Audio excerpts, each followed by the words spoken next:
15-point lead late in the fourth, but his team is still able to dig deep and come out the win. What does that tell you about your team? I just told him we got intestinal fortitude, right? That's been the question mark, right? And so I told him, in life, it's a principle, a manhood lesson. It ain't just basketball. Anything that you want in life, anything that you desire, is going to oftentimes be on the other side of hard. So you say you want a championship, or you say you want to be successful, you say you want to go out with a bang. Well, oftentimes God just places adversity in front of you before you achieve what you said you wanted to achieve. And now, after you go through that, and then you achieve what you ultimately wanted to achieve, now you have the character and the necessary confidence to sustain it. And that was the manhood lesson that I was giving him. And so, again, as it relates to the game, it wasn't going to be that easy, especially for a first-time group that's been together. Like, you got to go through to get through, and you got to get through to get to. And Howard, credit them. Look, that's a first-place basketball team. They ain't going to quit. They ain't going to fold. They had about 3 buses of people down here. I don't know how they got that many people in here. We'll talk about that too. But, yeah, I was proud. We made significant plays at significant times. Justin Wright was huge down the stretch. And I'm proud of the guys. You've mentioned before that you guys had issues closing out the game, but big defensive efforts coming from the squad and B&B. 2 blocks within the last 90 seconds. So how does it feel for the team to finally get the message and be able to finish the job at home? It's good. They have confidence now. I think, they're feeling a little better about themselves. So I'm going to allow them to digest it for 24 hours, and then we got to come back and prepare. I thought B&B was the difference maker. What he's done is now ascend and elevate his play to another level.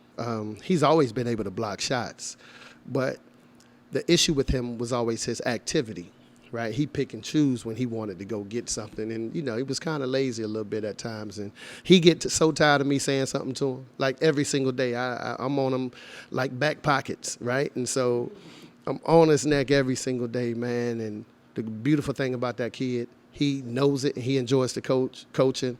And he checked out the game and he hugged me. He said, Coach, like, I've never had a coach demand so much of me. And now I see what my ability is capable of. And we hugged and embraced in that moment. And that's what it's ultimately about. He's the anchor, right? We're a really good defensive team when he's in the game, and an average team at best when he's not in the game. So it's important for him to remain, foul trouble free and continue to anchor and steer our defense down there. Okay. 2 games left before the tournament. What is the mindset going into these last 2 games? Just one at a time. Tomorrow, we got to win today. We got practice. We got a really good Norfolk team coming in here. We know what's at stake. It's no need to be shy and act like we don't know what's at stake. We know what's at stake. They're coming in here trying to win and solidify themselves, and we're trying to do the same thing. So we got this one out the way. We got to go back and prep for them, and we're just going to take it one day at a time. I know that's cliche. I know that's not clickbait for you guys, but that's pretty much how we operate over here. You tied the school record way back from 1989 with the most blocks in the game with 8. Another big night, just passing your season high, 7 blocks about a month ago against Dale State. How do you continue to show up big on the defensive end? Really just coming in with the right mindset and just like, I don't really be thinking about it. My main focus when I come into the games is really just like playing hard. I feel like if I play hard and do what I got to do, everything else is just going to happen. So I was just trying to play hard, be aggressive, contest a lot of shots, and I ended up getting 8 blocks. How do you imitate this performance in a big game against Norfolk State? Really just come with the same intensity. I feel like everybody was playing real hard, playing with a lot of heart. Everybody that came out the bench, the starting 5. So I feel like we just got to keep that momentum rolling and keep that same mindset going into each game. And we got to just continue to take it one game at a time. I feel like that's what we've been taking stuff one step at a time, and we haven't been getting too caught up in the games ahead of us. So I feel like that's another thing that's been keeping us on the right track, just taking it one step at a time. 2 big blocks, under 90 seconds. When first time comes, you show up. How do you continue to do that?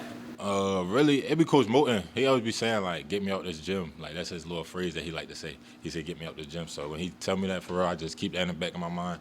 So, like, yeah, I think it was like a late switch. I seen him. He tried to get a little quick shot off. I just blocked it. Like, I don't know. I was just playing hard, though. It just happened when you're doing the right stuff. You feel me? Game of basketball going to reward you. So I just be living right. No, I mean, like I said, we came with the right mindset. We came in real intense. And then one thing we've been doing is once we get these leads, just like trying to continue to step on people. So I feel like as long as we come with that same intensity, same mindset, same focus, we're going to be good. What are your thoughts on no focus? Well, I mean, like I always say, I don't underestimate anybody. I always respect the game. So I don't feel like it's going to be a cakewalk, but I definitely feel like it's a winnable game for us. I feel like every game is a winnable game for us. I don't play to lose, so I'm never going to say, like, I feel like somebody better than us. I feel like we're the best team in the conference. I said that a while ago. I still feel the same way. So, I mean, I'm not saying it's going to be easy, but I definitely feel like it's going to be a winnable game for us. You know, time and time again, you give maximum effort, playing 34 minutes a day. What keeps you going down the stretch? Really just wanting to be a good leader for my team. I really love the game of basketball, so every time I play the game, I'm motivated. Knocking down some big free throws late. What's your mentality late in the game, under 4 minutes? Under 4 minutes, I take 2 deep breaths. I just really have conversations with myself on the court, like how you got to lock in. Like, okay, I like a lot of Kobe, so I take that mentality a lot, the Mamba mentality. So I just, under 4 minutes, I lock in knowing everything I do now can affect this game. 24 points, 6 rebounds tonight, just able to fill up the scoring column per the usual. Is there anything in particular that felt like it was dropping for you? I felt like tonight when I was coming off screens, I felt like they was like kind of in drop. They weren't really hard hedging, so I was really just getting to my spots, like what I work on. Any adjustments you feel you need to make heading into the Norfolk State game? And to the Norfolk game, I feel like I can find some of my teammates more. Marquis, Chris, I got to get them going. When I get them going, the game become easier, so that'd be better for Monday. Okay, and what's the mentality heading into the last 2 games for you guys? Just gonna win. Toughest team win, TTW.